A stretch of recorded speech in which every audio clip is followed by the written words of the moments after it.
Dostlar salam, hər birinizi xoş gördük. Bugün növbəti mövzumuz pronoun olacaq. Pronoun bir qədər geniş mövzudur. Hər birimizin də biraz gözünü qorxudan mövzulardan biridir. Amma sizə tövsiyəm odur ki, pronounu verdiyimiz hissələrlə öyrənməyə çalışsaz, işiniz daha asan olacaq. Çünki pronoundakı bölgülərin birinci hissəsi ilə ikinci hissəsi əslində bir-birindən tamamilə əlaqəsiz əvəzliklərdir və onları ayrı-ayrılıqda öyrəndikdə heç əvəzlik mövzusu da çox qorxulu gəlmir adama. Ona görə tövsiyə edirəm bugün danışdığımız əvəzlikləri sanki bir başqa bir mövzuymuş kimi, növbəti dərsdə izah edəcəyimiz əvəzlikləri isə başqa bir mövzuymuş kimi öyrənsəz, hamısı gözünüzdə əvəzlik olaraq böyüməyəcək, belə deyək. İlk əvəzlik başlığımız şəxs əvəzlikləridir. Testlərdə bu əvəzliklər nə qədər asan kimi də görünsə, bunları düzgün şəkildə istifadə etməyin ən rahat yolu onları əzbərləməkdir, dostlar. Çünki bu əvəzliklərin hər bir şəxsə görə dəyişən formaları müxtəlifdir. Məsələn, biz Azərbaycan dilində şəxs olaraq mən sözünü istifadə edirik. Digər hallara da çevirəndə məni, mənə, məndə, hamısının içərisində o mən anlayışını görürük. Amma ingilis dilində bu I olaraq istifadə olunursa, obyekt əvəzliyində me olur, yəli əvəzliyində my olur, digər forması mine olur və şəxslərə görə dəyişir və heç birinin içərisində o I formasını biz görmürük. Ona görə də hər bir formanı ayrı-ayrılıqda əzbərləməmiz lazımdır. Şəxs əvəzliklərinin iki başlığı var. Bu iki başlığın birincisi adlı xaldır gördüyünüz kimi. Bu hamımızın o ən aşağı siniflərdən bildiyimiz I, you, he, she, it, we, you, they əvəzlikləridir ki, bunlar cümlədə əsasən mübtəda kimi istifadə olunan əvəzliklərdir və digər ikinci halımız isə obyekt əvəzlikləridir. Bu, Azərbaycan dilindəki təsirlik və yönlük hala uyğun gələn hissələrdir ki, burada da me, you, him, her, it, us, you və them əvəzliklərini görürük. Və dostlar, bu əvəzlikləri əzbərləmək əlbəttə ki, sizin öhdənizdədir, amma mənim sizə burada verəcəyim ən yaxşı ipucu, diqqət edirsinizsə, adlı xalla obyekt halın ikisinin arasında feil işlənibdir. Bu feil sizin üçün bir açar ipucu rolunu oynayır. Əgər testdəki nöqtələr feildən əvvəldirsə, gördüyünüz kimi feildən əvvəldirsə, biz adlı xalda olan şəxs əvəzliklərindən istifadə edirik. Yox, əgər feildən sonra nöqtələri görürüksə, bu halda obyekt əvəzliklərindən istifadə edirik. Və nümunələr üzərində də görürsünüzsə, burada she comes here every day. She comes-dan əvvəl, yəni feildən əvvəl işlənib. They are going to school. Burada da they are going-dən, yəni xəbərdən əvvəl işlənibdir. Amma digər hissədə I sent him a lot of books cümləsini görürsünüz. Sent ortada bir sərhəd kimi feili düşünün. Əvvəlində I, yəni şəxs əvəzliyi işlənib, sonrasında isə him, obyekt əvəzliyi işlənib. Digər cümlədə isə ikinci bir ipucumuz çıxır bizim qarşımıza. Obyekt əvəzlikləri bonus olaraq söz önlülərdən də, yəni prepositionlardan da sonra istifadə oluna bilir. Söz önlülərdə in, on, at, for, to və s. bu tip nümunələrə düzələ preposition'a giriş eləməmiş, ona görə onları sadəcə nümunə olaraq sizin üçün sayıram. Söz önlülərdən də sonra biz eyni şəkildə məhz obyekt əvəzliklərindən istifadə edirik. Gördüyünüz kimi you bought many presents for them. Yenə bought feildir, boughtdan əvvəl biz you-nu işlətmişik, amma for sözün olduğu üçün fordan sonra artıq məhz obyekt əvəzliyi, yəni them və yaxud da digər obyekt əvəzlikləri him, her, onları da eyni şəkildə yaza bilərdik. Ən əsas ipucu feilin əvvəlinə adlı xal, feilin sonrasına obyekt hal və söz önlülərin də sonrasına eyni şəkildə obyekt haldan istifadə edəcəksiniz. Növbəti başlığımız possessive pronouns, possessive sözünü isimdən bilirik, yəli əvəzlikləridir və yəli əvəzliklərinin də eyni şəxs əvəzlikləri kimi iki halı mövcuddur. Biz burada aslı yəli əvəzlikləri və müstəqil yəli əvəzlikləri görürük. Aslı yəli əvəzlikləri my, your, his, her, its, our, your, their və bu əvəzlikləri çalışın mütləq şəkildə əzbərləyin. Müstəqil versiyası isə mine, yours, his, hers, ours və theirs əvəzlikləridir ki, dostlar, bayaq biz adlıq və obyekt əvəzlikləri arasında feil qeyd eləmişdik, amma aslı və müstəqillərin arasında isə isim qeyd eləmişik, diqqət edirsinizsə. Əgər nöqtələrdən sonra isim varsa, biz bu halda aslı yəli əvəzliklərindən istifadə edirik.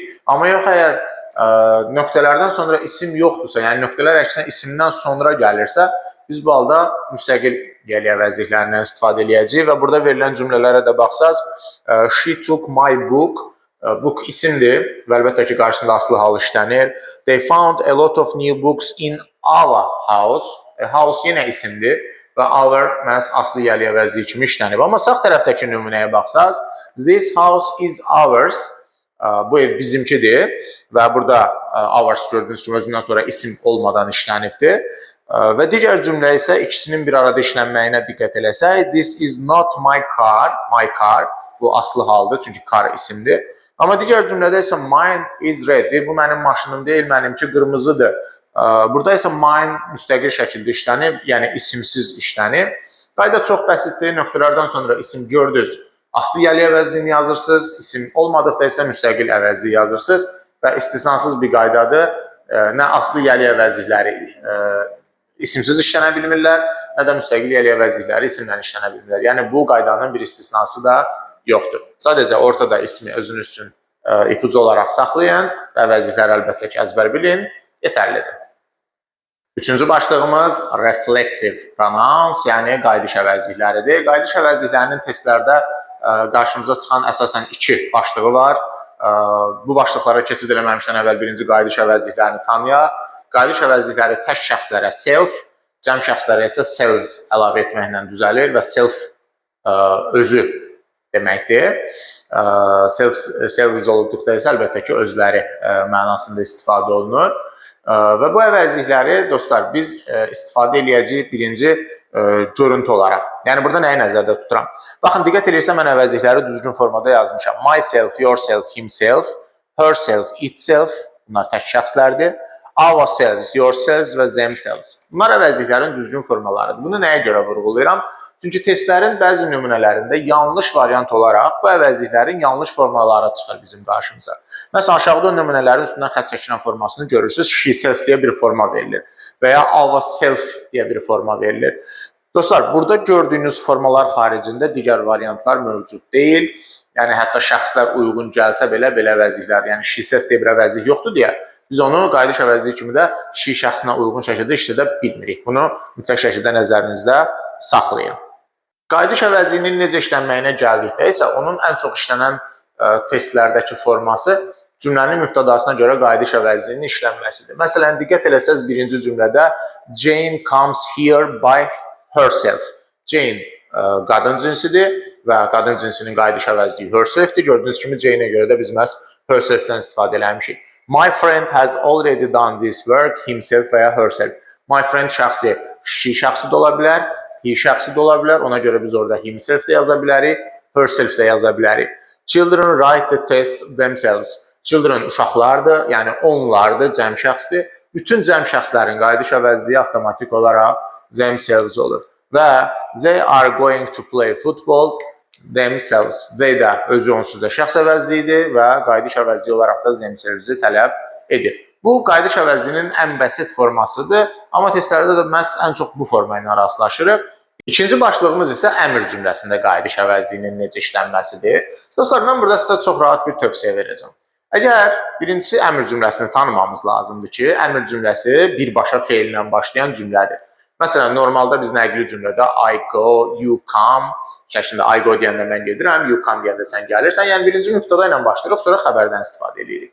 Lakin əmr cümləsi birbaşa feillə başlayır. Məsələn, go, go there, aha, bura qayıdış əvəzliyi yazmamız lazımdır. Go there deyəndə sən ora get anlamındadır deyə, biz artıq qayıdış əvəzliyini də o şəxsə uyğun şəkildə formalaşdırmalı oluruq. Və mənim sizə burada əmr cümlələrində qayıdış əvəzliyinin işlənməsi ilə bağlı tövsiyəm. Əgər əmr cümləsində bir xitab varsa, yəni müraciət olunan şəxs varsa, ki, xitab olduğunu da bir şəxs və davamında vergüldən bilirik, Azərbaycan dilindəki xitab qaydası ilə eynidir. Əgər xitab varsa, xitabın təkdə və ya cəmdə olmağına baxırsınız. Əgər xitab tək adamdırsa, bir nəfərdirsə, cavabınız yourself olur, yəni sən. Yox, əgər xitab cəm isimdirsə, çoxlu adama müraciət ediriksə, bu halda yourselves olur, yəni siz. Yox, əgər cümlədə xitab yoxdursa, bu halda həm yourself, həm də yourselvesdən istifadə etmək mümkündür. Gəlin buna cümlələr üzərində baxaq. Ümumiyyətlə qeyd olunduğu kimi əmr cümlələrində qayıdış əvəzliyi 3 formada işlənir. Bu dediyim nümunələrdir. Xitabsız əmr cümlələrində qayıdış əvəzliyi həm yourself ola bilir, həm yourselves ola bilir. Məsələn, go deyə burada gördüyünüz kimi xitab yoxdur, müraciət yoxdur. Yourself variantı da var, yourselves variantı da var. Write the tests, yourself də olar, yourselves də olar, əgər xitab yoxdursa. Amma xitab olan durumlarda isə tək xitab olanda qeyd elədik ki, yourself-dən istifadə edirik. Sadiq, go there yourself. Sadiq bir adamdır, tək adamdır və tək adama müraciət halında biz yourself-dən istifadə edirik. Yəni sən. Ali, take all the books yourself. Yenə bir adama müraciət etdiyimiz üçün məhz yourself-dən istifadə elədik. Lakin cəm xitablı əmr cümlələrində isə qeyd etmişdik ki, yourselves-dən istifadə edirik. Children, write the test yourselves. Uşaqlar, testi özünüz yazın, yəni siz özünüz. Boys, clean the room yourselves. Oğlanlar, otağı özünüz təmizləyin, yəni siz özünüz. Gördüyünüz kimi children və boys cəm xitabdır, yourselves-dən istifadə elədik. Sadiq və Ali tək xitabdır, yourself-dən istifadə elədik. Burada isə ümumiyyətlə xitab yox idi. Bu halda həm yourself-dən, həm də yourselves-dən istifadə edə bilərik. Keçirik dördüncü başlığımız demonstrative pronouns, yəni işarə vəzifələrinə. Biz işarə vəzifələrinin əslində nümunəsini sizdən Client First öyrənmişdik. This, that, this, those əvəzliklərini və orada qeyd eləmişdik ki, this və that tək isimlərdən işlənir, this və those isə cəm isimlərdən işlənir. Burada da aşağı yuxarı bunu görəcəyik, amma bonus bir-iki dənə də əlavə qaydamız olacaq. Həmin qaydalardan birincisi nədir dostlar? Diqqət edirsinizsə, biz burada əvəzlikləri tək və cəm isimlə işlənməyinə görə yox, mənalarına görə bölmüşük. Çünki mövzu işarə əvəzliyidir. İşarə əvəzliyinin funksiyası məhz göstərmək üçündür. Bu halda dostlar, this və this əvəzlikləri, bax gördüyünüz birinci və ikinci əvəzliklər yaxında olan əşyaları göstərmək üçündür. Çünki mənası budur. Zəhər əlimizin altındakı bir kitaba bu kitab deyəcək əlbəttə ki, amma uzaqdakı kitaba isə o kitab olaraq müraciət edəcəyik. Və o mənasında isə biz that və those-dan istifadə edirik. Bax, burada gördüyünüz birinci və üçüncü əvəzliklər tək isimdən işlənir, ikinci və dördüncü əvəzliklər cəm isimdən işlənir. Bu Client First öyrəndiyimiz qaydadır. Birinci və ikinci əvəzliklər yaxında olan isimləri göstərir. Üçüncü və dördüncü əvəzliklər uzaqda olan isimləri göstərir. Toplam içində belə bir test var idi ki, 1810-cu il idi və nöqtələrdən də sonra days sözü gəlmişdi, yəni günlər sözü gəlmişdi. İndi əlbəttə ki, biz 1810-cu ildəki günlərə bu günlər yox, o günlər olaraq müraciət edirik. Və o günlər ifadəsi bax budur, onlar və cəm isim olduğuna görə də məhz those-dan istifadə eləmişdik. Yəni those days olmuşdu həmin ifadənin, həmin testin cavabı. Yəni bu tip nümunələr çıxa bilər sizin qarşınıza. Bir də bizim burada 2 dənə açar ifadəmiz var dostlar. Bu ifadələrin biri bax buradakı over here ifadəsidir. Digəri də bax buradakı over there ifadəsidir. Və here və there sözlərinin də əslində tərcüməsi bizə bunu tam şəkildə verir. Here bura deməkdir. Avtomatik olaraq here işlənən cümlədə biz bunları istifadə eləməliyik. There'ın tərcüməsi isə ora deməkdir. Əlbəttə ki, ora işlənən cümlələrdə də mənası o olan sözlərdən, yəni that və those-dan istifadə etməmiz lazımdır. Yəni bu 4 dənə əvəzliyi 2 formada yadınızda saxlayın. 1. Yaxın və uzaq məsələsinə görə ki, bu halda 1-2 ayrıcadır, 3-4 ayrıcadır. Bir də tək və cəm məsələsinə görə 1 və 3 tək isimlərdən işlənir, 2 və 4 cəm isimlərdən və həmçində xəbər olaraq da tək və cəm xəbərlərdən eyni şəkildə işlənirlər. Və bu günlük son qeydimiz bir əlavə hissələrdən ibarət olacaq. Yəni bu bir xüsusi qayda deyil. Bir-birinə bənzəyən və testlərdə bizə qarışdıracağımız şəkildə verilən nümunələrdən gedir söhbət ki, bunun birincisi it, ikincisi it apostrof s, üçüncüsü isə it anlayışıdır. Dostlar, elə birinci it nümunəsindən başlayaq ki, biz bunu bayaq sizdən öyrəndik. It siyəli əvəzliyidir və testlərdə də it ilə bağlı sizdən sadəcə tələb olunan şey ondan sonra isim işlətməyinizdir. Lakin it siyəli əvəzliyi olduğu üçün ardıca gələn isim birbaşa gəlməlidir. Yəni siz arada article'dan falan istifadə edə bilməzsiniz. Bax, görürsünüz yazıb. It yəli əvəzliyidir, özündən sonra mütləq isim işlənir, istənilən tip isim işlənə bilər. Yəni yəli əvəzində bizim təkcəm sayılmayan kimi bir məhdudiyyətimiz yoxdur, hamısı işlənə bilir və ondan sonra ENZ artikelları işlənmir. Bax, bu istənilən tip isim işlənə bilər, ENZ artikelları işlənmir qaydası its-lə it apostrofesi bir-birindən fərqləndirəcək. Gəlirik it apostrofes nömrəsinə. Dostlar, it apostrofes nömrəsini biz həm it is kimi, həm də it has kimi anlaya bilərik. Amma bu mövzunun içərisində təqdim olunan testlərdə it apostrofesi biz hər zaman it is-in qısa forması kimi görürük. Yəni, it has olmur, it is olaraq çıxır qarşımıza bu əvəzlik mövzusunda. Və it is-i də düşünsək ki, cümlədə mübtada və xəbərdir. It mübtada, is xəbər. Demək ki, biz əgər bir cümləyə it apostrofesi artırırıqsa, deməli, avtomatik olaraq həmin cümləyə mübtada xəbər artırmış oluruq. Testi də əldə edərkən baxmaq lazımdır ki, artırdığımız cümlənin mübtada xəbərə ehtiyacı varmı? O cümlənin mübtada xəbəri varmı? Mübtada xəbər varsa, əlbəttə ki, mən artıq oraya it apostrofes yazmayacağım. Və ikinci məsələ, it apostrofesin açılışı it is olduğuna görə biz ondan sonra tək isim işlədə bilirik, sayılan tək isim işlədə bilirik. Amma o sayılan tək ismin qabağında mütləq artikl olmalıdır. Bax, diqqət edirsə, it apostrof s e-book, it is e-book, e-book. Amma biz it-də isə deyirdik ki, e-anzə artiklları işlənə bilməz. Bu birinci fərqləri. It apostrof s-dən sonra sayılmayan isim də gələ bilər. Bu halda e-an artiklından əlbəttə ki, istifadə etmirik, çünki sayılmayan isimlərlə artikl işlənmir. Və üçüncü başlığımız da it apostrof s-dən sonra cəm isim gələ bilməz. Çünki it is bizim tək xəbərimizdir və cəm isim də əlbəttə ki, tək xəbərlə işlənməyəcək. Bu da it apostrof s-lə it-si fərqləndirir. Çünki it-dən sonra cəm isim işlədə bilirdik. Amma it apostrof s-dən sonra isə cəm isim istifadə edə bilmirik. Və sonuncu ipucumuz it apostrof s-dən sonra sadəcə sifət gələ bilər. Məsələn, it's interesting, bu maraqlıdır. Yəni, isim məcburiyyətimiz yoxdur. Amma itsin isə isim məcburiyyəti var. Özündən sonra mütləq isim tələb edir. Və gəldik sonuncu başlığımız olan it nümunəsinə. İti də biz sizlə bayaq öyrəndik. It həm şəxs əvəzliyinin adlıq halında, o şəxsi kimi, cansızlar üçün, həm də obyekt halda, yəni onu ona şəxsi kimi iki formada çıxa bilir qabağımıza.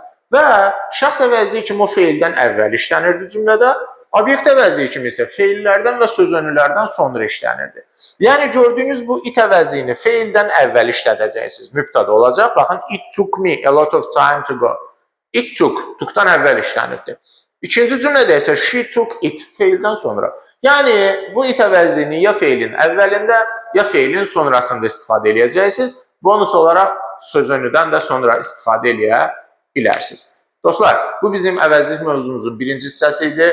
Biz sizlə şəxs, yəli, qayıdış, işarə əvəzlikləri və bir də əlavə onlara aid qeydlərdən danışdıq. Növbəti başlığımızda əvəzliyin digər hissələri, qeyri-müəyyən, təyini, inkar və s. hissələrdən də danışacağıq. Amma o hissələrin bu hissə ilə heç bir əlaqəsi, bağlılığı yoxdur. Ona görə tövsiyə edirəm ki, bunu ayrıca bir başlıq kimi öyrənin, əzbərləyin ki, növbəti başlığı da çox rahat formada ayrıca bir mövzu kimi öyrənə biləcəksiniz.